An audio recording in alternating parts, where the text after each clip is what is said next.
राम मंदिर पर भी मैं आपसे ये जानना चाहूंगा। देखिए 2019 में भी बहुत सारे लोग जो याद करते हैं वो ये कहते हैं कि 2019 के जनवरी महीने तक बीजेपी कोई बहुत अच्छा नहीं कर रही थी, लेकिन उसके बाद पुलवामा का एक ऐसा हादसा हुआ जिसकी वजह से लोगों में एक जबरदस्त जागृति आ गई।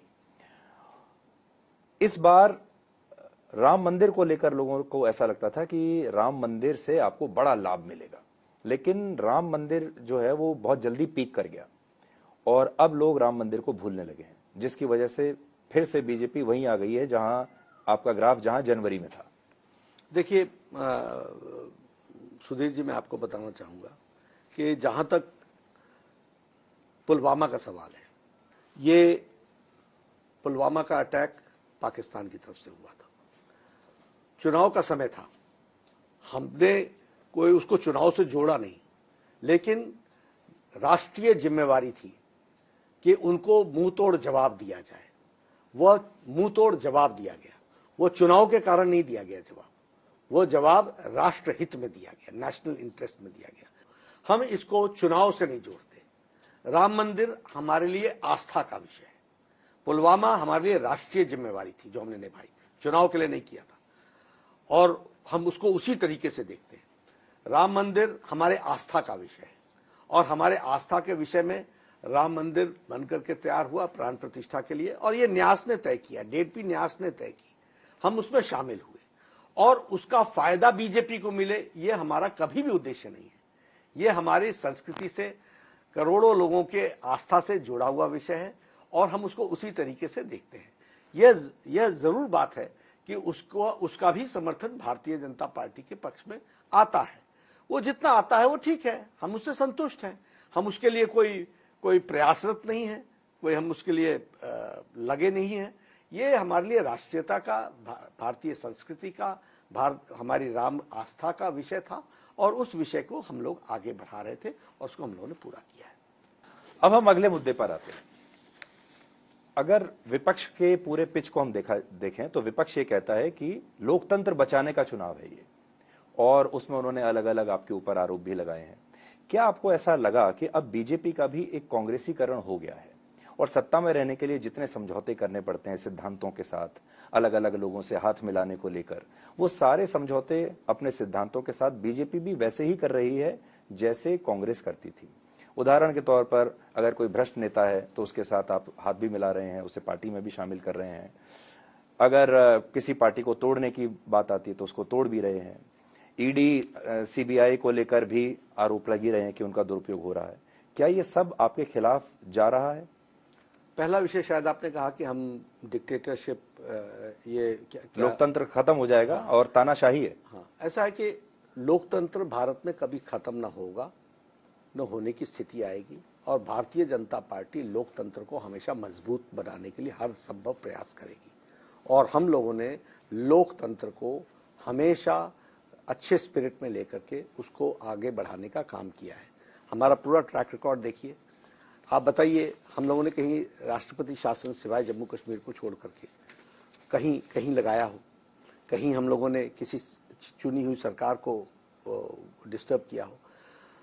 दिक्कत ये आ रही है कि विपक्ष की अपनी एग्जिस्टेंस को खतरा है, डेमोक्रेसी को खतरा नहीं है, अपनी एग्जिस्टेंस को खतरा है। मैंने उनको कई बार कहा कि आपको अगर विपक्ष करना नहीं आता तो हमसे थोड़ा हम ट्यूटरिंग कर देंगे आपकी।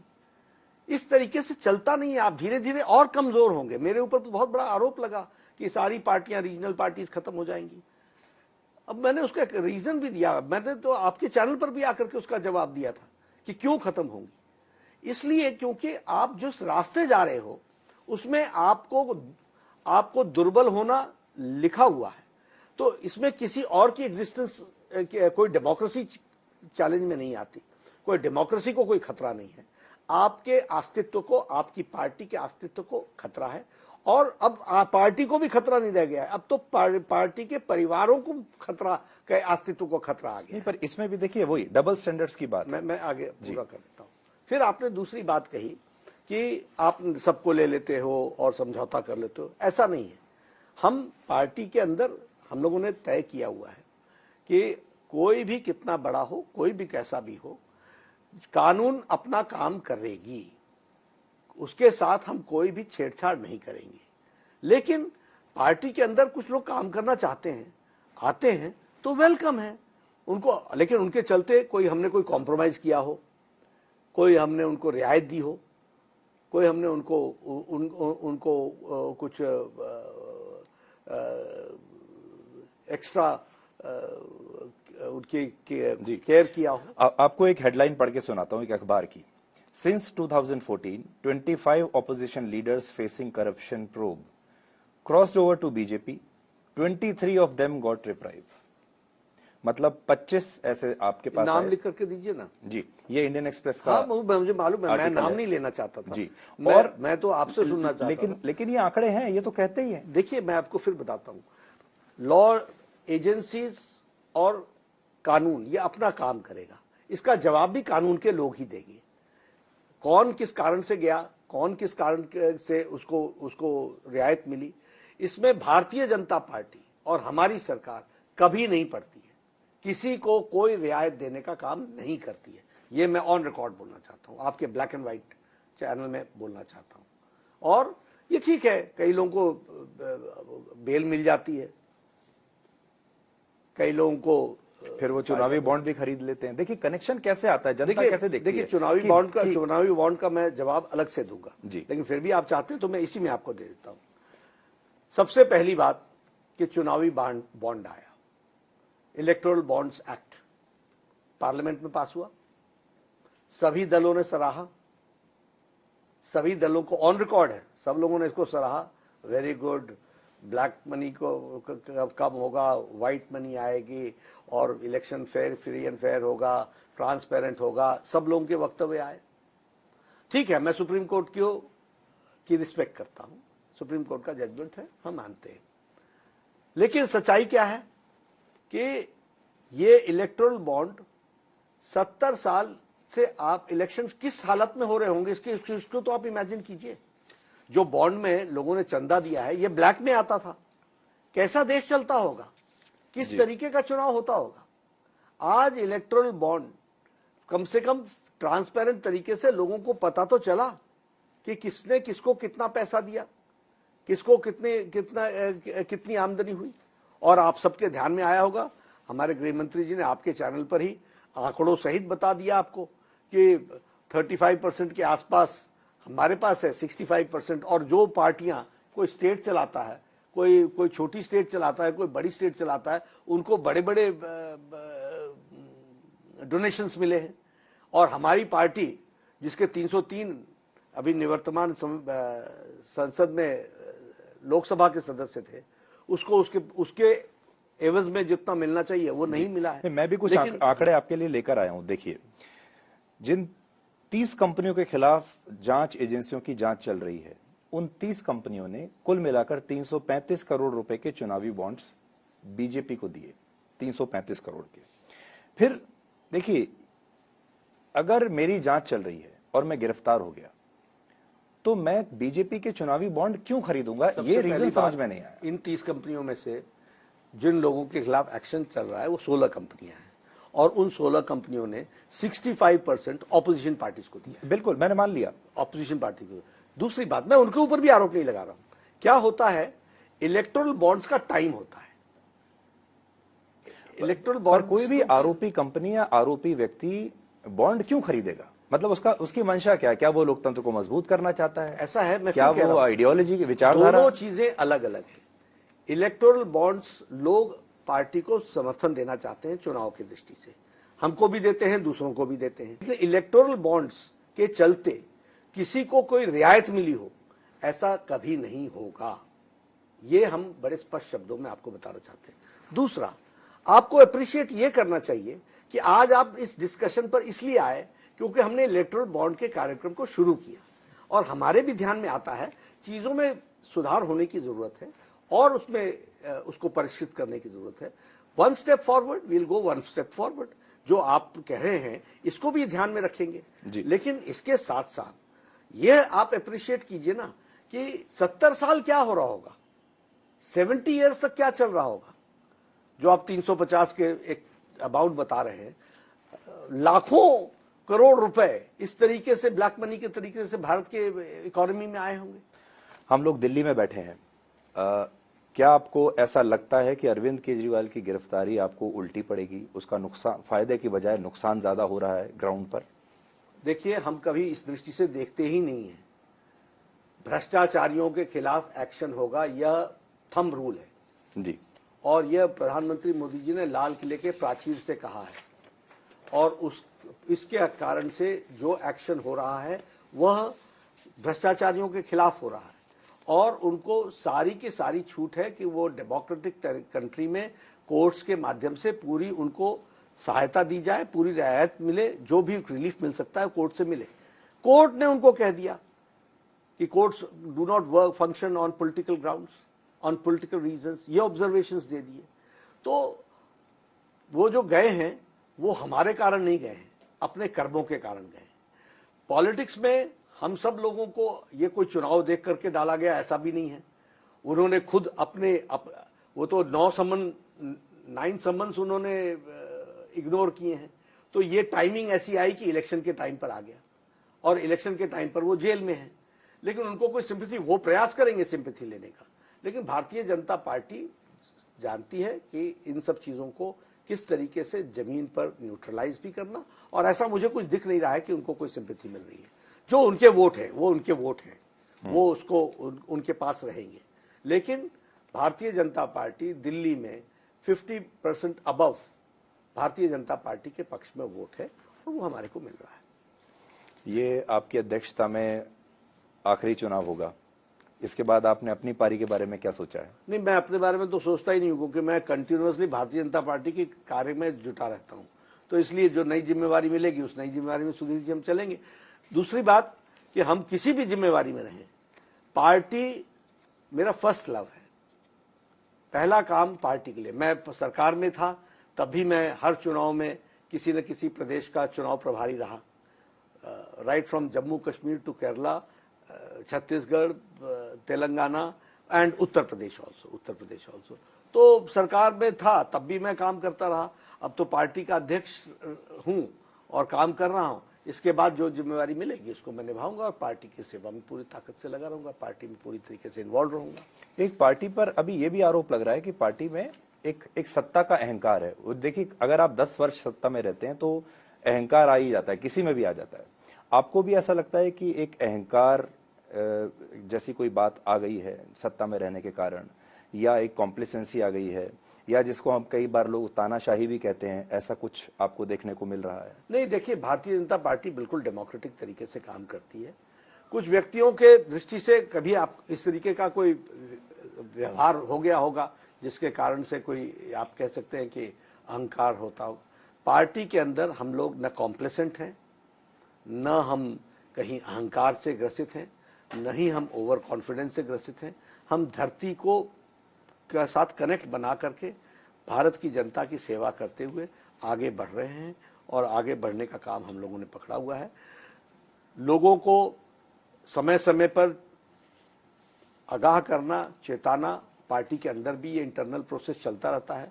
तो निश्चित रूप से आप एक भूमिका में रहते हैं तो उसको रिवाइटलाइज करने की आवश्यकता होती है।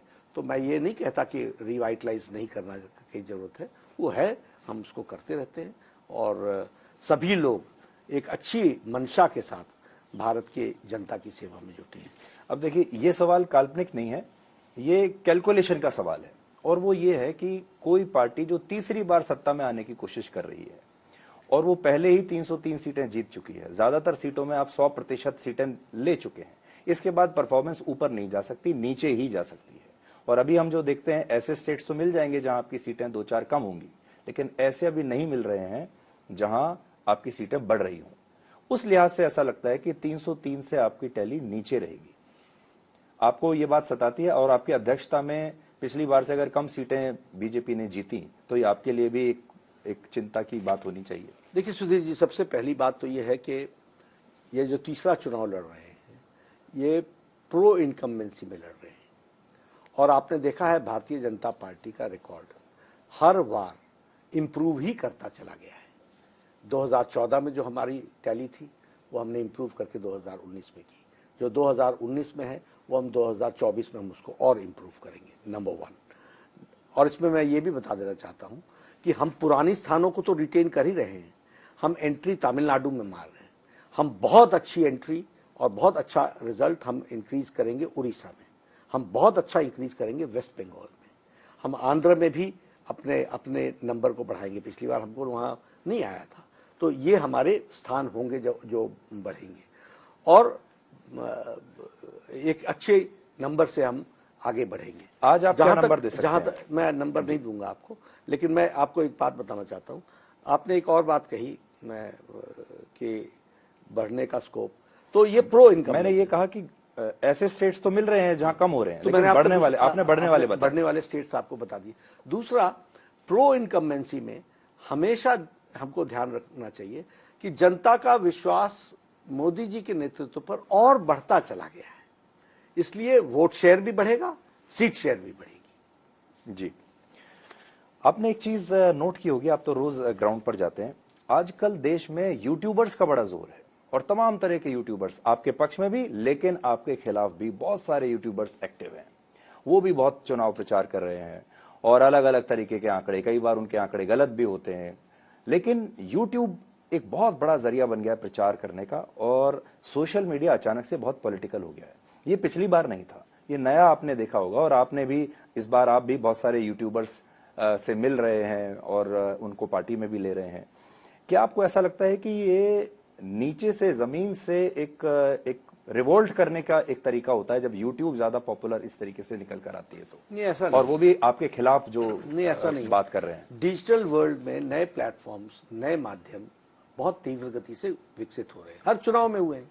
2014 में बहुत कम पार्टीज को मालूम था कि सोशल मीडिया का इम्पैक्ट क्या है, 2019 में सभी उसमें प्लेयर थे, तो इस बार यूट्यूब आ गया है। Are you a victim of YouTube today? YouTubers? No, not at all. We take everything very positively. We take it in a positive note. आप देखिए, प्रवाह को रोक नहीं सकते हैं, प्रवाह को आप मार्गदर्शन दे सकते हैं, उनको एक रास्ता दे सकते हैं, वो हम करेंगे और कर रहे हैं। आखिर में आपके नंबर्स क्या बताना चाहेंगे आज? मैं बताना चाह रहा हूं कि हम भारतीय जनता पार्टी 400 पार के तरफ एनडीए जा रही है और हर जगह से हमारे को इंक्रीज वोट शेयर में भी मिल रहा है, सीट शेयर में भी मिल रहा है। फाइनल टैली में आपको, क्योंकि अभी पहला ही फेज हुआ है, जरा 3-4 फेज हो जाए तो हम आपको जरूर बताएं। पर अभी आप 400 से नीचे उतरने को तैयार नहीं है? मैं एनडीए और बीजेपी की 370 से थोड़ा सा अभी आप नहीं कॉम्प्रोमाइज करेंगे? नहीं करेंगे कॉम्प्रोमाइज, बिल्कुल नहीं करेंगे। और मुझे अच्छा वातावरण दिख रहा है, लोग हमारे पक्ष में वोट देना चाह रहे हैं। ये ठीक है कि सामने, क्योंकि विरोधी जिस तरीके से ग्राउंड से अलग है, आपने देख ही लिया, मैंने आपके इंटरव्यू में बता ही दिया कि उनके बूथ खाली, उनके पोलिंग एजेंट नहीं है, तो ये परिस्थिति में सामने नहीं आता, अपेरेंटली नहीं दिखता है।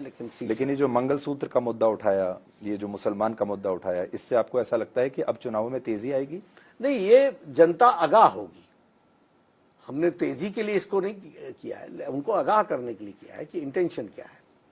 सर, जो चुनाव का जो कैलकुलेशन है अभी, उससे ऐसा लगता है कि जो मुस्लिम वोट है वो तो कंसोलिडेट हो गया, वो एक तरफ आ गया। कांग्रेस और समाजवादी पार्टी या दूसरी जो पार्टियां हैं वो एक कामयाब रही है करने में, लेकिन ये जो बहुसंख्यक वोट है ये अलग अलग जातियों में बटा हुआ है। क्या यही कारण है कि अब बीजेपी उन सारी जातियों को इकट्ठा करने के लिए अब ये धर्म का कार्ड खेल रही है?